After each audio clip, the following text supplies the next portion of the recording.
할렐루야. 우리 예쁜 누가 인사하실 때 우리 어린아이처럼 주님과 함께 걸어갑시다 이렇게 하면 인사하실까요? 예.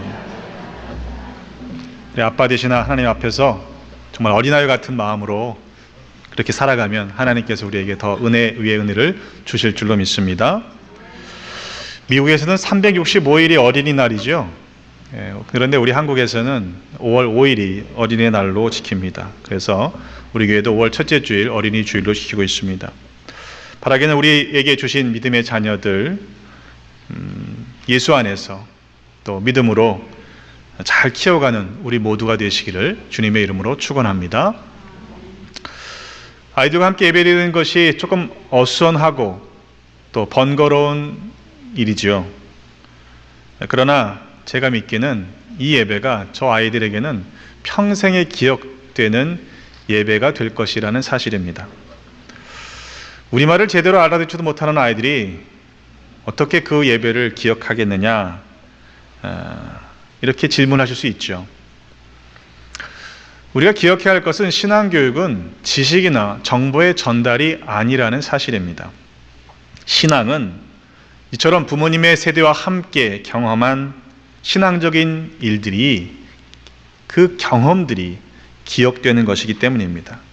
그러한 신앙적인 경험이 공유되면서 자손 대대로 이어지는 것이죠. 여러분은 한 달 전에 제가 무슨 설교했는지 기억나십니까? 제가 너무 무리한 요구를 하죠. 어른들도 기억하지 못하는 것을 아이들이 기억하리라고 기대하는 것은 모순입니다. 아이들이 기억하는 것은 오늘 제가 무슨 설교를 했는지가 아닙니다. 아이들이 기억하는 것은 엄마와 아빠와 함께 드린 그 예배의 경험을 기억하는 것이죠. 여러분들이 한번 어린 시절을 돌아보시길 바랍니다. 그때야 교실이 제대로 있었나요? 온 학생들이, 어린이들이 그냥 조그마한 예배당에 서로 둘러앉아서 선생님들이 목소리를 높여서 말씀을 가르치시는 그 가르침에 귀 기울였던 기억이 있지 않으십니까? 그때 무슨 말씀을 배웠는지 기억하는 분은 없을 겁니다. 그러나 우리는 분명히 기억하지요. 그때 선생님들이 얼마나 열심으로, 얼마나 사랑하는 마음으로 우리들을 가르쳐 주는지 그것은 아마도 잊지 못할 것입니다. 20세기에는 교회 교육이 교육 이론의 발달로 인해서 획기적인 변화를 가져왔다고 이야기합니다. 피아제의 인지발달 이론이나 에릭슨의 사회 심리 발달 이론 등과 같은 교육학적인 이론에 영향을 받아서 제임스 파울러라는 분이 신앙 발달 단계 이론이라는 것을 확립했습니다. 신앙이 6단계에 의해서 발달한다, 그런 이야기죠. 때문에 그러한 세상적인 교육의 이론들의 영향을 받은 교회 교육은 점차 나누기 시작했습니다. 그래서 어린아이들, 유치부, 아동부, 중고등부, 청년부 이렇게 각각 그룹별로 나눠서 흩어지게 만들어 두었죠.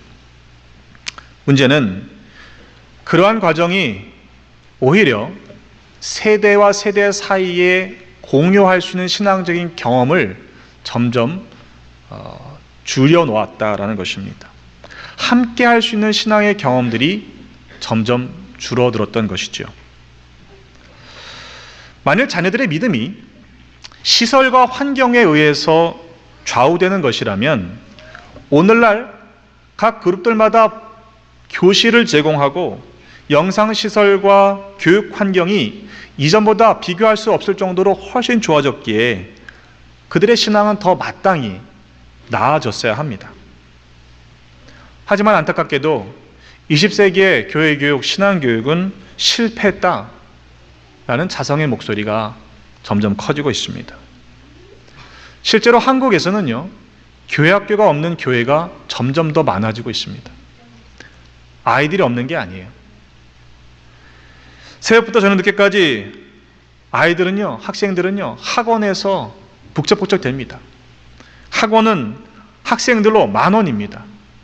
그런데 주일에도 아이들을 교회에서 볼 수 없다고 하는 현실은 매우 심각한 일이 되고 말았습니다.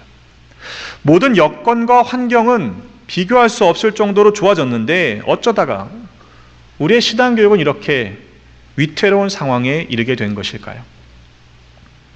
오늘 우리들의 모습을 살펴보면 저는 그 단서를 찾아볼 수 있다라고 생각합니다. 자녀들이 잘 살기를 바라시지요? 자녀들이 잘 살기를 바라는 마음은 모든 부모의 공통된 마음일 것입니다. 문제는 어떻게 사는 것이 과연 잘 사는 것인가 하는 것입니다. 공부 잘해야 되죠. 좋은 대학 진학하고 또 돈 많이 버는 직장에 들어가서 편안하고 걱정 없이 사는 것. 그런데 과연 그렇게 사는 것이 잘 사는 것이다 라고 말할 수 있느냐라는 것입니다. 우리가 자녀들에 대해서 무엇인가를 자랑하고 있는 것을 보면 우리가 자녀들에게 어떻게 사는 것이 잘 사는 것이다 라고 가르쳤는지를 알 수 있습니다. 세상적으로는 소위 성공했는지는 모르겠지만 만일 하나님 없는 삶을 살고 있다면 그것이 과연 잘 사는 것이라 말할 수 있을까요? 얼마나 높은 위치에 올라갔는지가 우리의 믿음을 보장해 주지 못합니다. 얼마나 많은 돈을 벌고 있는지가 우리의 신앙의 상태를 나타내 주지 못합니다. 과연 우리는, 그리고 우리의 자녀들의 믿음의 자리는 어디에 있습니까? 하나님 보시기에 과연 잘 살고 있는지 우리는 물어봐야 할 것입니다. 만일 하나님 없이도 세상적으로 잘 살고 있다면 그것은 실상 매우 위태로운 일이기 때문입니다. 오늘 잠언의 말씀 우리에게 이렇게 가르치고 있습니다.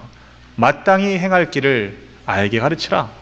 그리하면 늙어도 그것을 떠나지 아니하리라. 공동번역 성경은요, 재미나게 번역합니다.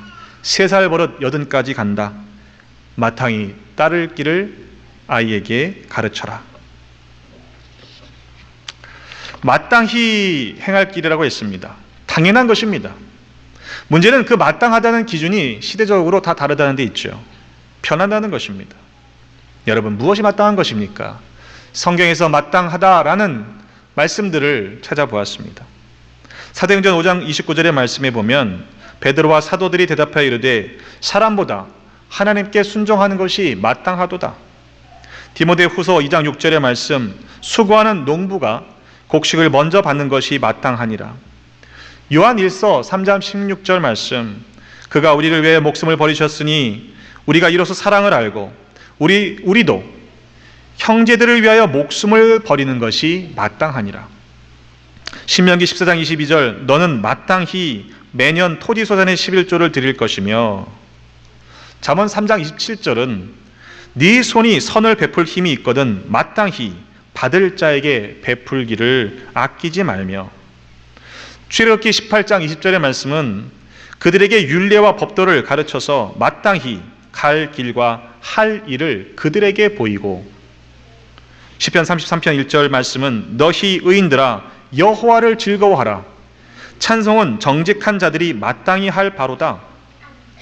디모데후서 2장 24절의 말씀은 주의 종은 마땅히 다투지 아니하고 모든 사람에 대하여 온유하며 가르치기를 잘하며 참으며, 로마서 15장 1절은 믿음이 강한 우리는 마땅히 믿음이 약한 자의 약점을 담당하고 자기를 기쁘게 하지 아니할 것이라.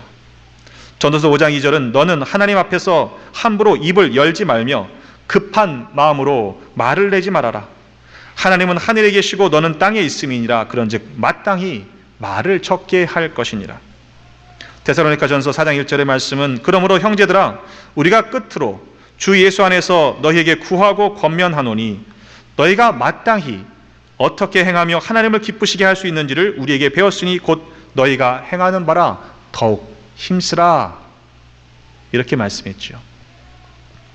마땅하다는 단어를 찾자면 성경에서 수많은 말씀들을 찾을 수 있을 것입니다.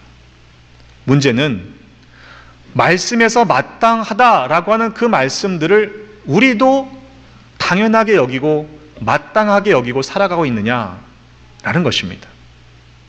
혹 말씀에서는 분명히 마땅하다라고 하시는데 우리는 못마땅하게 여겨서 불순종하고 있는 것은 아니냐, 이 말입니다. 마땅히 행할 길이라고 말씀하셨죠. 사람들은 흔히들 이야기합니다. 뭐 서울로만 가면 됐지 그 길이 무슨 상관이 있느냐. 하지만 하나님께서는 그 길조차도 구별하기를 원하십니다. 사도행전 18장 24절 26절에 보면 알렉산드리아에서 난 아볼로라는 한 인물이 등장합니다. 그는 유대인으로서 에베소에서 목회했던 사람입니다. 그를 소개하는 글을 보면 이 사람은 언변이 좋고 성경에 능통했고 일찍이 주의 도를 배워 열심으로 예수에 관한 것을 자세히 말하며 가르쳤지만 요한의 세례밖에는 알지 못했습니다. 그가 회당에서 담대히 말하기를 시작했지만 아직 하나님 예수 그리스도를 만나지 못했던 것이죠. 때문에 브리스길라와 아굴라가 듣고 데려다가 하나님의 도를 정확히 풀어 가르쳐 줍니다. 이 도라고 하는 건요, 한자로 보면 길도자잖아요. 그죠? 많이 배운다고 되는 게 아니라는 것입니다. 예수에 관한 것을, 지식을, 정보를 능통하게 말을 잘해서 전달할 수 있다라고 되는 것이 아니에요. 열심으로 자세히 말하며 담대히 가르칠 수 있었지만 정작 그는 아직 예수 그리스도를 만나지 못했기 때문입니다. 그래서 브리스길라와 아굴라는 그를 데려다가 하나님의 도, 그 길이 무엇인지 정확하게 풀어 가르쳐 줍니다. 그리고는 아볼로가 아가야로 건너가서 비로소 성경으로서 예수는 그리스도라 증언하게 됩니다. 여러분, 증언했다는 말은 예수를 만났다는 말입니다. 전에는 예수에 관해서 자세히 풀어 전할 수 있었던 사람이었지만 이제는 예수는 그리스도라라고 증언하는 주님을 만난 변화된 인생이 되었다는 것입니다. 무엇보다도 마땅히 행할 길은 예수 그리스도이십니다. 믿으십니까? 요한복음 14장 6절의 말씀에 보면 예수님께서 말씀하시죠. 내가 곧 길이요 진리요 생명이니 나로 말미암지 않고는 아버지께로 올 자가 없느니라. 하나님 아버지께로 갈 수 있는 길은 여러 길이 있다는 것이 아닙니다. 오직 한 길, the way. 유일한 예수 그리스도만이 아버지 하나님께로 갈 수 있는 길임을 여러분 잊지 마시기를 간절히 바랍니다. 때문에 오직 길이요 진리요 생명 되시는 주님 예수 그리스도만 따라가는 것이 마땅한 것입니다. 예수 그리스도와 동행하며 사는 것, 그것이 마땅히 행할 길인 것이죠. 과연 우리는 자녀들이 예수를 만날 수 있도록 무엇을 하며 살고 있습니까? 어떻게 하십니까? 우리들의 시간과 우리들의 물질이 어디에 쓰여지는지를 보면 알 수 있습니다. 우리들이 자녀들을 향한 관심을 어디에 두고 있는지 보면 실은 알 수 있습니다. 여러분, 바라기는 우리 자녀들에게 믿음을 유산으로 물려줄 수 있는 그런 부모들이, 그런 어른들이 되시기를 주님의 이름으로 축원합니다. 예수님에 관해서 많은 정보와 지식을 전달한다고 해서 믿음이 생기는 것은 결코 아닙니다. 예수는 그리스도라 증언할 수 있도록 그리스도 예수와 동행하며 살아가는 진짜 믿음을 가지고 살아갈 수 있도록 그렇게 믿음 안에서 우리 모두 양육하시기를 부탁을 드립니다. 그것은 단지 교회학교 교육으로만 되어지는 일은 아닙니다. 여러분 한번 생각해 보세요. 자녀들이 교회에서 기껏해서 선생님들께 배우는 시간은요, 일주일에 한두 시간밖에 되지 않습니다. 더 많은 시간을 아이들은 학교와 가정에서 보내게 됩니다. 아이들의 손에 더 많이 들려있는 것은 스마트폰이고 게임기예요. 그러면서 그 신앙을 교회에서 한두 시간에 다 책임져 달라고 이야기하는 것은 사실은 너무 무리한 요구이죠. 여러분의 가정에서 여러분 자녀들의 손에 성경을 들고 읽게 하시기를 바랍니다. 아이들과 함께 기도하는 믿음의 부모들이 되시기를 주님의 이름으로 부탁을 드립니다. 자신이 없으십니까? 힘들지요. 어렵지요. 왜일까요? 아니, 내가 안 하는데, 부모인 내가 그렇게 못하는데 어떻게 자녀들에게 요구할 수 있어요?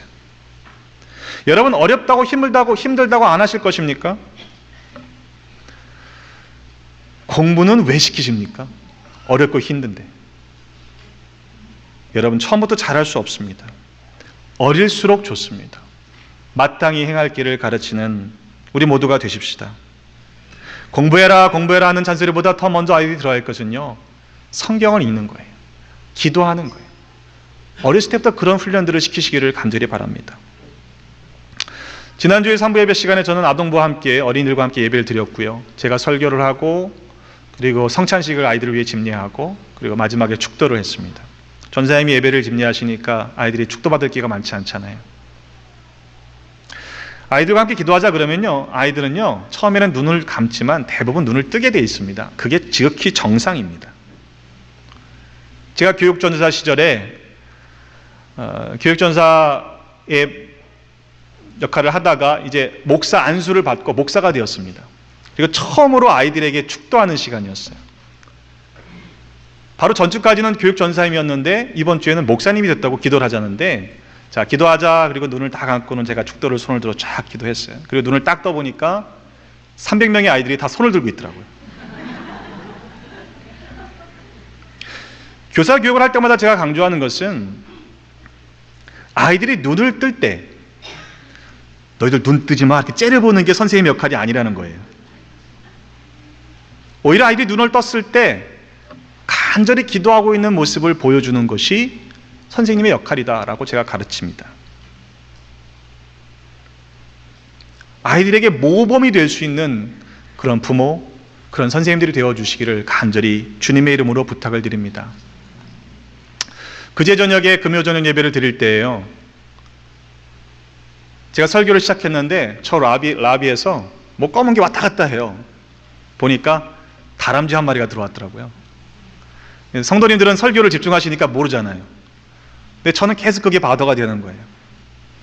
근데 엄마 옆에 앉아있던 어떤 조그만한 소년이, 아이가 화장실에 가려고 나가다가 다람쥐가 왔다 갔다 하니까 멈칫하고는 화장실에 못 가고는 다시 들어와서 엄마 옆에 앉더라고요. 예배를 다 드리고 축도가 되어지고 나서 제가 요 앞에 앉아서 이제 불을 끄고 통성으로 기도하는데 누가 톡톡 쳐요. 봤더니 그 아이예요. 저한테 뭐라 그러냐면, 기도했더니 다람쥐가 나갔어요. 그리고는 가더라고요. 그 아이는 다람쥐를 쫓아내주신 하나님을 평생토록 기억할 것입니다. 신명기 6장 1절로 9절의 말씀에 보면, 이는 곧 너희 하나님 여호와께서 너에게 가르치라고 명하신 명령과 규례와 법도라. 너희가 건너가 차지할 땅에서 행할 것이니 곧 너와 네 아들과 네 손자들이 평생에 네 하나님 여호와를 경외하며 내가 너희에게 명한 그 모든 규례와 명령을 지키게 하기 위한 것이며 또 네 나를 장구하게 하기 위한 것이라. 이스라엘아, 듣고 삼가 그것을 행하라. 그리하면 네가 복을 받고 네 조상들의 하나님 여호와께서 네게 허락하심 같이 젖과 꿀이 흐르는 땅에서 네가 크게 번성하리라. 이스라엘아, 들으라. 우리 하나님 여호와는 오직 유일한 여호와이시니 너는 마음을 다하고 뜻을 다하고 힘을 다하여 네 하나님 여호와를 사랑하라.